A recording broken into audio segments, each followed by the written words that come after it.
Welcome, Knodies. We are thrilled to have you join us today for another of our Knod career chats. These chats are a great opportunity for you to get to know different employers and industries around the world. As you listen to the chat, if you have a question or would like to ask, you may enter it in the chat window in the bottom left of your screen. We will have time to answer your questions at the end of the presentation. For today's career chat, we are pleased to welcome Dr. Anand Kumar, Deputy Chief Executive and Executive Director at Union Bank of India in the UK. Let me make sure our screen is. Dr. Kumar, welcome to our career chat today. Could you please tell us a little bit about yourself and your background? Thank you. I have been working in the financial services sector almost 30 years, which also includes the insurance sector and banking per se. And I have worked in India, I have worked in Singapore, I have worked in London. And because of my association with the banking, I have also worked, I would say, in Middle East, and I kept visiting also to North America. So in the banking and insurance sector, the financial services have given me an insight into the different geographies working, as well as the working in the core, that is banking and insurance sector. Great. So, and today you're at the Executive Director of Union Bank. Tell us a little bit about Union Bank. Yeah. I have joined the board of Union Bank of India, UK Limited, incorporated in UK for about last 2 years. And before that, I was working for Indian Bank, Bank of Baroda, and before that, I was working for ICICI Bank in India and UK. Regarding Union Bank of India, the vintage of Union Bank of India in India is about 95, 96 years in India. In India, they are the 6th largest bank, and with almost 4,000 plus branches spread across nook and corner of India. They have also their offices outside India in Hong Kong, in Dubai, a financial center in Antwerp. They have also their rep offices in Beijing and Shanghai, and they are likely to also open their branch in Sydney. This is the first independent subsidiary fully owned by Union Bank of India in outside India in UK. What do you mean by independent subsidiary? Is that we have got an independent local board, and which manages this bank, of course, under the supervision and chairmanship of the Union Bank of India. And with an independent subsidiary, we have more flexibility to sort of work independently, and we also have to have our own capital, which at the moment has been funded by Union Bank of India. This is about, in a nutshell, Union Bank of India, both in UK and in India. Regarding our position, why we have come here, that if you see the last 13, 15 years, a lot of Indian diaspora in India have grown, and they have, particularly the companies, and they have gone outside India in different parts of the world, particularly in UK, Europe, America. And so this also gives us an opportunity to serve those customers who we are serving by being in India. And also, subsidiary provides an opportunity to serve the local customers. And that's why, in terms of the expansion, we have at the moment one outlet in London, and of course with the corporate office in London. But then we also likely to expand in other areas. So in today's time, it is not much mandatory to expand through brick and mortar, because we have also the online systems are available for the customers. So this is in nutshell about the Union Bank of India, UK, and India. Okay, that's great. Tell us a little bit about the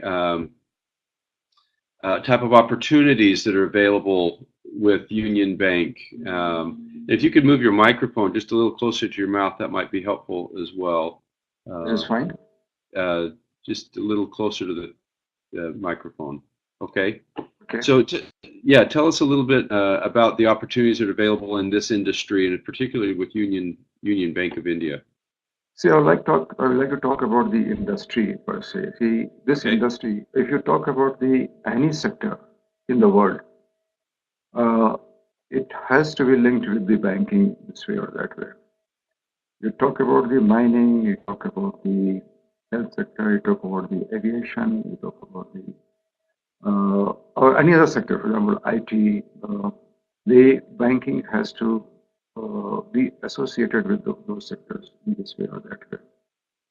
And the second point which I would like to mention here, that in banking or through banking, we manage money of somebody else, both by taking their money for their management efficiently, and also by lending that money to customers for their growth in the business. So the customer always remains in the focus, and the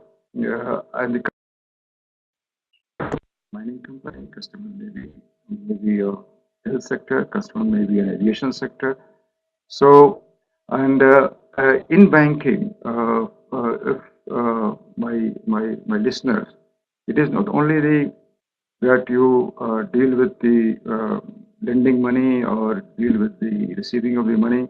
There are so many facets of the banking. For example, if somebody is doing engineering, if somebody is a chartered accountant, or if somebody has done his or her economics classification, then this all fit very properly into the banking sector. For example, if you are going to lend some sort of facilities to a mining sector or any engineering sector or an IT sector, somebody somebody who is known in this sector and who has studied in this sector will be very, very valuable to us. So right from the general studies like economics or the normal graduates who we take, it is also equally very relevant for people who have studied for example, engineering or the accountancy or the audit or the other relevant discipline. In banking, what happens that I can grade into 5-6 categories. There is a front line who interacts with the customers. There is this front line has also been taken over by the technology. Sometimes you must be seeing that the internet, for example, a very friendly internet platform which helps customers to deal their transactions through the tool. So the first line of defense is our internal customers who interact with the customers. The second line, which in today's parlance, I will mention that what is happening in the front line is being monitored by the second line through the mid office, through the back office, through the technology, through the compliance, through the risk, so that the money which we are dealing with is being properly monitored, properly placed, and customers are getting benefit out of that. And the third line which I would like to mention here is the audit, which is the very important function for any bank or financial services, which monitors the function of the bank post its operations. So, so these are the three facets which I would like to talk about the banking. Apart from that, which I have mentioned earlier about the second line, where the risk and compliance will also has come into play. But the risk and compliance have also had a very, very important role in managing the banking or insurance business. And thus, the people who don't want to remain in the sales function or the marketing function or in the front line, and if they have an inclination to sort of the second line or the back office function, the risk compliance or the operations, are very, very relevant for them and they can do very well. It is as important as somebody is going to get the business for the bank and somebody is going in the background to monitor that business that it is doing well. That's I really appreciate that. I think that the banking industry is so interesting because, like you said, there are anybody from any discipline Correct. can fit in banking because banking just covers all businesses. Any business has to deal with banking, and to have opportunities, you can like I love flying, so the aeronautics industry, banking is an important piece of that. So somebody who is interested in engineering or even academia or whatever, there are opportunities in all of that. See, for example, I am also a visiting fellow with a university in UK. So that really helps me, and that really helps the academia. You are very correct that not only that, if you have joined banking, you will remain in the banking. For example, if you are a chartered accountant, if you are an engineering graduate, if you are a normal graduate with economics, after having worked in the banking sector in different facets, you may also join the big audit firms or the other, for example, microfinance organizations or some third sectors where you can bring in your skills which you have learned by being in the banking or insurance sector, combined with your theoretical skill which you have brought in from your college or university in a very nice manner. For example, I was a board of director for Microfinance Club UK for 2 years, and my banking experience has really helped me to get that position as a director on board of Microfinance Club UK.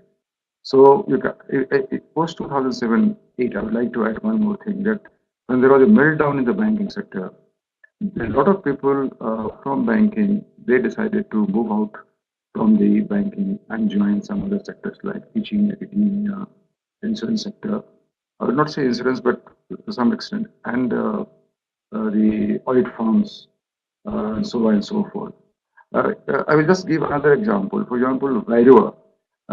In the USA and UK, the mortgage market is very, very important and it drives the economy of the country. Having worked in the banking and having dealt with the loans, particularly in the mortgages, you may not be the qualified valuer, but then you know how to assess the valuation of an asset.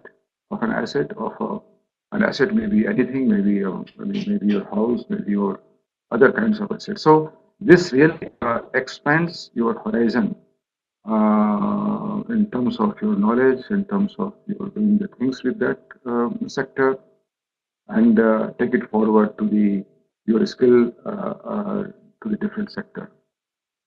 Right. Okay.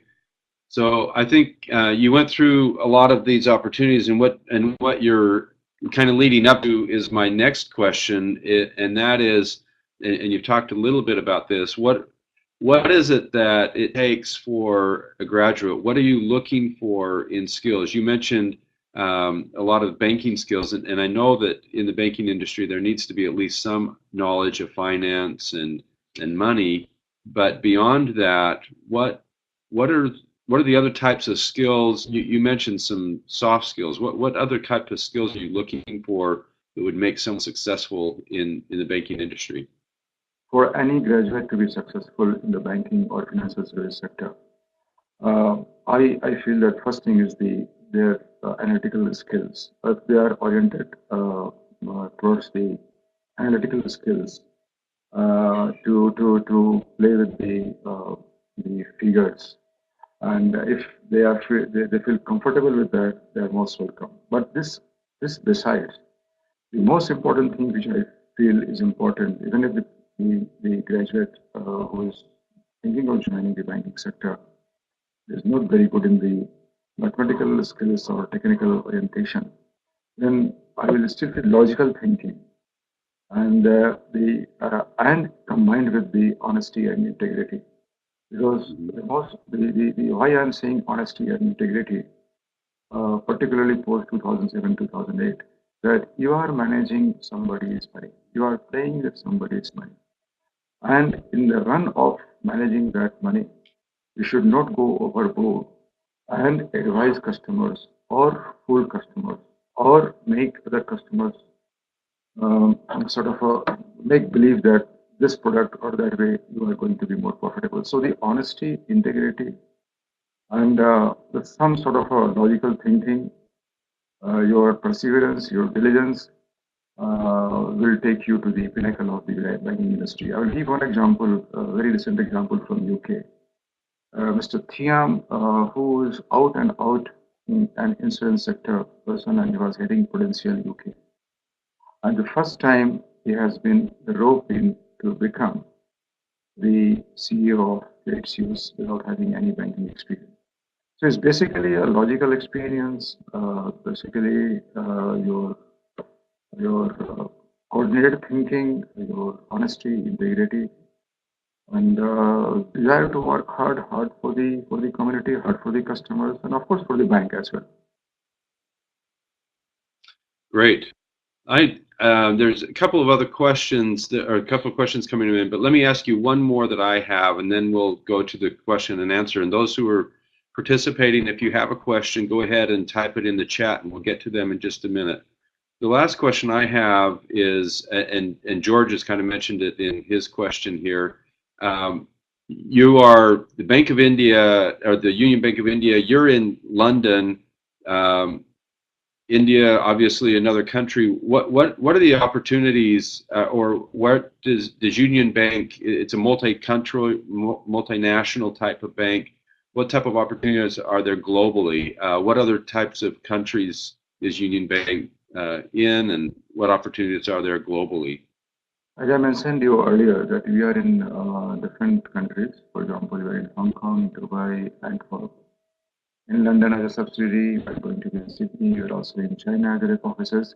But the answering to your question, that if you see we are very new outfit in UK, and the recruitment, if I can share with you, that we have maximum number of people which we have come from the local UK market in different fields. For example, we have a head of finance, we have a head of compliance, we have a head of risk, we have a head of back office, we have a dealer in the treasury, we have a front office staff, we have also taken a graduate from University of Greenwich who is doing his professional practice course.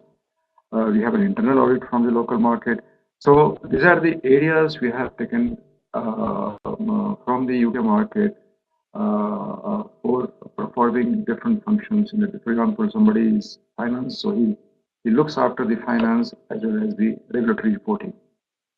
Somebody is internal audit, he looks after the internal audit functions, including governance. Somebody from compliance looks after the compliance and the regulatory adherence to the PRA and FCFR or regulatory body. So what I'm trying to say that the opportunities are here with the Union Bank of India, and as and when we expand our business, and we also open other branches not only in UK and if possible in outside UK, there will be opportunities in these areas. Okay. Let's go and just go one ahead. second. Yeah.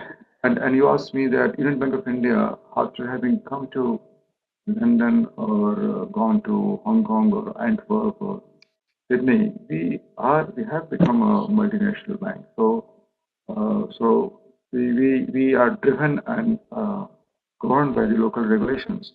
So we do everything, whatever we are supposed to do, by being in UK or by being in Hong Kong or by being in Sydney. So that is what I would like to share with George or George, whoever is there. Okay.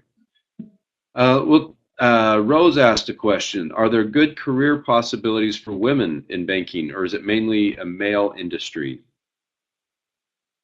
No, I think the opportunities for the men and women are same. I came from a bank from India that is called ICICI Bank, and I worked for ICICI Bank for 17 years. And during my 17 years, the head of the different the divisions were human. And as of now, the head of ICICI Bank is Mrs. Kochar Chandra Kochar, who I used to report. Similarly, Axis Bank in India, the Sikha Sharma. The HSBC in India, another very famous lady is there. So I don't think that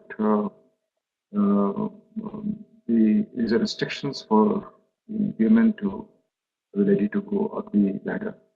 The only thing that anyone who wants to go up the ladder, he or she has to really work hard by having a balance between family and the banking sector, and they can go to any level who they feel that they can go to. Okay, good. All right, Nelson's asked a question. This is a really interesting one.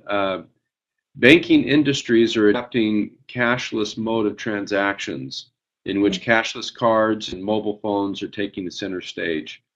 Does that pose a threat, likelihood or likeliness of opportunities in the industry? See, I will take Nelson, say 30 years ago when I joined banking industry. That time I remember that the branch I used to work, and then the branch used to get closed at 2 o'clock. And it was only face-to-face transactions that time. And the customers used to come, say 2:15, then the branch is closed. No, you have to come again tomorrow. And as we progressed, I still like to quote an example in my earlier banks in India. When the first time, about 15, 16 years, the bank decided to put an ATM, and it was offline ATM. A lot of people raised an eyebrow that whether the ATMs will be able to serve the customers the brick and mortar model used to serve. And this threat, this offline became online, and you can now you know that 50% or 60% of transactions, I will say more than, I have never gone to a banking branch now. After that, the online banking. A lot of people raised hue and cry that whether online banking is secure, safe, despite the 128 bits encryption. And a lot of banks have also deployed the hackers to hack the system. Despite all these things, the online banking has flourished, and there are so many banks, even in UK, Canada, for example, ING, UK, First Direct. Now new banks are coming, and they are doing extremely well. Their cost of operations is less.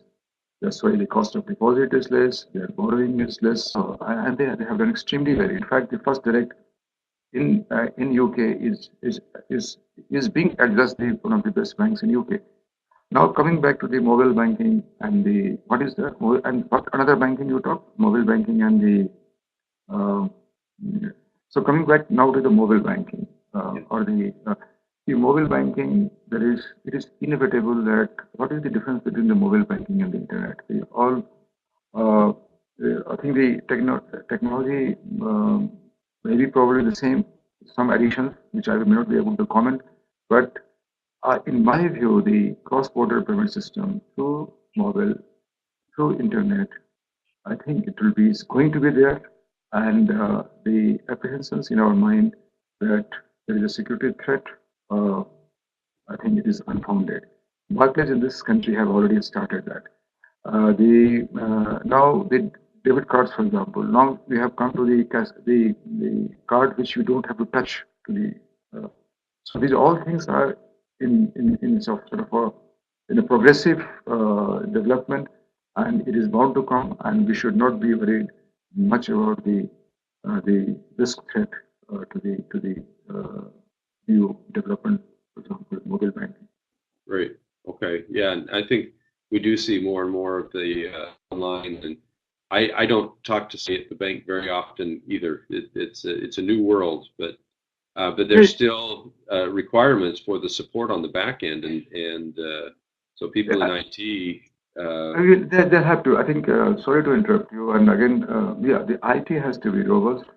Yep. The back office has to be robust, because there are instances, and there may be instances in future that IT system is down and the different systems, right from the ATM, online, your mobile banking is not working. In that case, yes, there may be issue which has happened in UK, which has happened in other countries as well, but it doesn't mean that we are now going to go back to the laser era where I remember that the laser the name of the account holder used to be there, and then every month, end of month, the somebody has to take the balance and balance it. Right. So this is not the, but the point is very well taken. We'll have to go gradually, but definitely steadily towards these new technological tools, which will help us, the bank, which will help us, the customers, and also its profitability on both sides. Right. Okay, one last question from George. How many years might it take to become a vice president of the bank? So if someone wanted to start in the banking industry and they really wanted to become an executive, what's the opportunities? How many years does it take to work their way up into an executive type position? It depends upon the person concerned, but normally I have seen that the person is very diligent, he or she is ready to learn, unlearn, acquire new skills while working in the banking financial sector. The 15 to 20 years, 15 years to 20 years, he can or she can reach.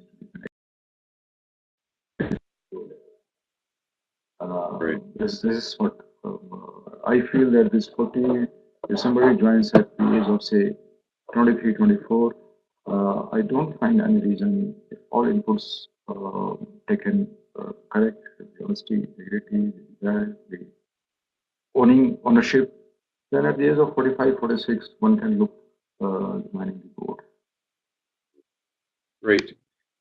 Well, we thank you, Dr. Kumar, for joining us. Knōdis, thank you for joining us as well today.